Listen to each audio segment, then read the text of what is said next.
আসসালামু আলাইকুম দর্শক, স্বাগত জানাচ্ছি বাংলা সংবাদে। শুরুতেই থাকছে সংবাদের শিরোনাম।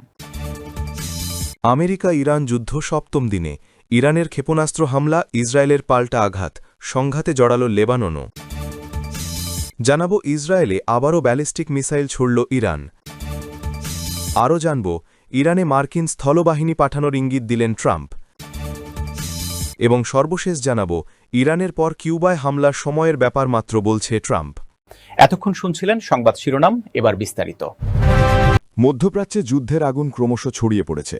মার্কিন যুক্তরাষ্ট্র, ইসরায়েল এবং ইরানের সংঘাত সপ্তম দিনে পৌঁছে আরও তীব্র হয়ে উঠেছে। একের পর এক ক্ষেপণাস্ত্র হামলা, পাল্টা বিমান আক্রমণ এবং নতুন নতুন দেশ এই সংঘাতে জড়িয়ে পড়ায় গোটা পশ্চিম এশিয়া জুড়ে উদ্বেগ বাড়ছে। ইরান, ইসরায়েল, লেবানন থেকে গালফের একাধিক দেশে যুদ্ধের সরাসরি বা পরোক্ষ প্রভাব পড়তে শুরু করেছে। সামরিক সংঘর্ষের পাশাপাশি কূটনৈতিক উত্তেজনাও চরমে পৌঁছেছে, যা আন্তর্জাতিক রাজনীতিতে নতুন অনিশ্চয়তার ইঙ্গিত দিচ্ছে। মার্কিন যুক্তরাষ্ট্র, ইসরায়েল ও ইরানের মধ্যে চলা যুদ্ধ সপ্তম দিনে আরও তীব্র হয়েছে। পশ্চিম এশিয়ায় মার্কিন ও ইসরায়েলি সামরিক ঘাঁটিগুলিকে লক্ষ্য করে নতুন করে ক্ষেপণাস্ত্র হামলা চালিয়েছে তেহরান। একই সময় ইসরায়েলও ইরানের রাজধানী তেহরানের বিভিন্ন অবকাঠামোয় নতুন করে হামলা চালিয়েছে বলে জানিয়েছে ইসরায়েলি প্রতিরক্ষা বাহিনী আইডিএফ। এই সংঘাতে লেবাননও জড়িয়ে পড়েছে। ইরান সমর্থিত হিজবুল্লাহ ইসরায়েলের ওপর হামলা চালানোর পর ইসরায়েলি বাহিনী লেবাননের বিভিন্ন ঘাঁটিতে আঘাত হানে। ওই হামলায় অন্তত ৮ জনের মৃত্যু হয়েছে। গালফ অঞ্চলেও পরিস্থিতি উত্তপ্ত। সংযুক্ত আরব আমিরশাহীর দুবাইয়ে বাসিন্দাদের মোবাইলে মিসাইল থ্রেট সতর্কবার্তা পাঠানো হয়েছে। কুয়েতে ইরানের হামলার আশঙ্কায় মার্কিন দূতাবাস সাময়িকভাবে বন্ধ করে দেওয়া হয়েছে। এই যুদ্ধ শুরু হয় গত শনিবার, যখন যুক্তরাষ্ট্র ও ইসরায়েল যৌথভাবে ইরানের ওপর হামলা চালায়। এরপর পাল্টা জবাবে ইরান গালফ অঞ্চলের মার্কিন ও ইসরায়েল ঘাঁটিগুলিকে লক্ষ্য করে ড্রোন ও ক্ষেপণাস্ত্র হামলা চালাতে শুরু করে। এদিকে রিয়াধের কাছে প্রিন্স সুলতান এয়ারবেস লক্ষ্য করে ছোড়া একটি ব্যালিস্টিক ক্ষেপণাস্ত্র তাদের আকাশ প্রতিরক্ষা ব্যবস্থা ধ্বংস করে দিয়েছে।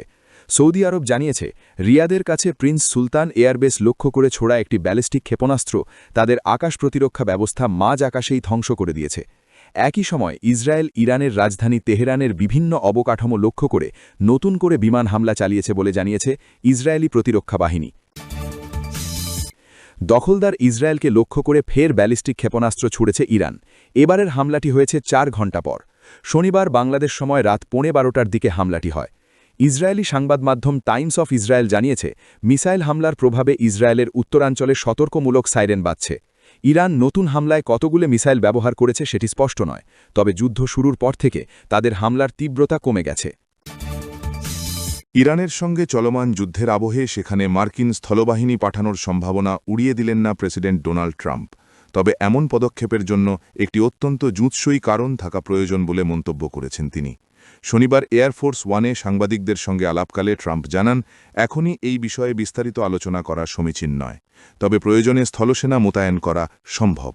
তিনি হুঁশিয়ারি দিয়ে বলেন, যদি কখনো যুক্তরাষ্ট্র এই পদক্ষেপ নেয় তবে প্রতিপক্ষ এমনভাবে বিধ্বস্ত হবে যে তারা আর লড়াই করার সক্ষমতা রাখবে না। ইরানের পারমাণবিক স্থাপনাগুলিতে থাকা সমৃদ্ধ ইউরেনিয়াম সুরক্ষিত করতে স্থলবাহিনী ব্যবহারের পরিকল্পনা আছে কিনা এমন প্রশ্নের জবাবে ট্রাম্প বলেন, এটিও একটি সম্ভাবনা হতে পারে, তবে বর্তমান মুহূর্তে নয়। তিনি জানান, মার্কিন বাহিনী বর্তমানে ইরানকে লক্ষ্য করে ব্যাপক আক্রমণ চালাচ্ছে এবং এক পর্যায়ে হয়তো পারমাণবিক লক্ষ্যবস্তুগুলির দিকে নজর দেওয়া হবে। ট্রাম্পের মতে এটি করা একটি বড় সাফল্য হবে, তবে আপাতত তারা কেবল প্রতিপক্ষকে দুর্বল করার কৌশলে মনোনিবেশ করছেন।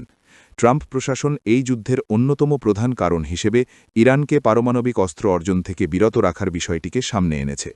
প্রেসিডেন্ট ট্রাম্প স্পষ্ট করেছেন যে পারমাণবিক স্থাপনা দখল বা ধ্বংস করার মতো বড় কোনো অভিযান এখনই শুরু না হলেও ভবিষ্যতে তা করার পথ খোলা রাখা হয়েছে। তার এই মন্তব্য মধ্যপ্রাচ্যের চলমান উত্তেজনাকে এক নতুন উচ্চতায় নিয়ে গেছে, যা বিশ্ব রাজনীতিতে গভীর উদ্বেগের জন্ম দিয়েছে। ট্রাম্প বলেন, আমরা আগে এটিকে শেষ করতে চাই, তারপর এটা সময়ের ব্যাপার মাত্র। অনেক অসাধারণ মানুষ কিউবায় ফিরতে পারবেন। ইরানের বিরুদ্ধে যুদ্ধ শেষ হলে যুক্তরাষ্ট্র ক্যারিবীয় দ্বীপরাষ্ট্র কিউবার দিকে নজর দেবে। বৃহস্পতিবার এমন ইঙ্গিত দিয়েছেন মার্কিন প্রেসিডেন্ট ডোনাল্ড ট্রাম্প। ক্যারিবীয় দ্বীপ দেশটি ইতোমধ্যেই মার্কিন জ্বালানি অবরোধের মুখে রয়েছে। হোয়াইট হাউসে এক সম্বর্ধনা অনুষ্ঠানে ট্রাম্প বলেন, আমরা আগে এটিকে শেষ করতে চাই, তারপর এটা সময়ের ব্যাপার মাত্র। অনেক অসাধারণ মানুষ কিউবায় ফিরতে পারবেন। মার্কিন পররাষ্ট্রমন্ত্রী মার্কো রুবিওর উদ্দেশ্যে করে ট্রাম্প বলেন, আপনি কিউবা নিয়ে অসাধারণ কাজ করছেন।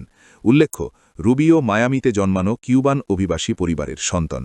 কমিউনিস্ট শাসিত কিউবার ওপর ইতোমধ্যেই জ্বালানি অবরোধ আরোপ করেছে ওয়াশিংটন। দেশটির প্রধান তেল সরবরাহকারী ভেনেজুয়েলার প্রেসিডেন্ট নিকোলাস মাদুরোকে আটক করার পর দ্বীপটির জ্বালানি মজুদ দ্রুত কমে আসছে। গত 9 জানুয়ারি থেকে কিউবা কোনো তেল আমদানি করতে পারছে না। এতে অনেক এয়ারলাইন্স দ্বীপরাষ্ট্রটিতে তাদের ফ্লাইট কমাতে বাধ্য হয়েছে। পাশাপাশি দীর্ঘদিনের অর্থনৈতিক সংকট আরও তীব্র হয়েছে। অনেক নাগরিকের আশঙ্কা ট্রাম্পের সম্ভাব্য বিদেশি সামরিক হস্তক্ষেপের তালিকায় পরবর্তী লক্ষ্য হতে পারে তাদের দেশ। বিশেষ করে যুক্তরাষ্ট্র ও ইসরায়েলের হামলায় ইরানের সর্বোচ্চ নেতা আয়াতুল্লাহ আলী খামেনিকে হত্যা করার পর এই সংখ্যা আরও বেড়েছে। ট্রাম্প ও রুবিও দুজনই প্রকাশ্যে হাভানার শাসন পরিবর্তনের ইচ্ছা প্রকাশ করেছেন।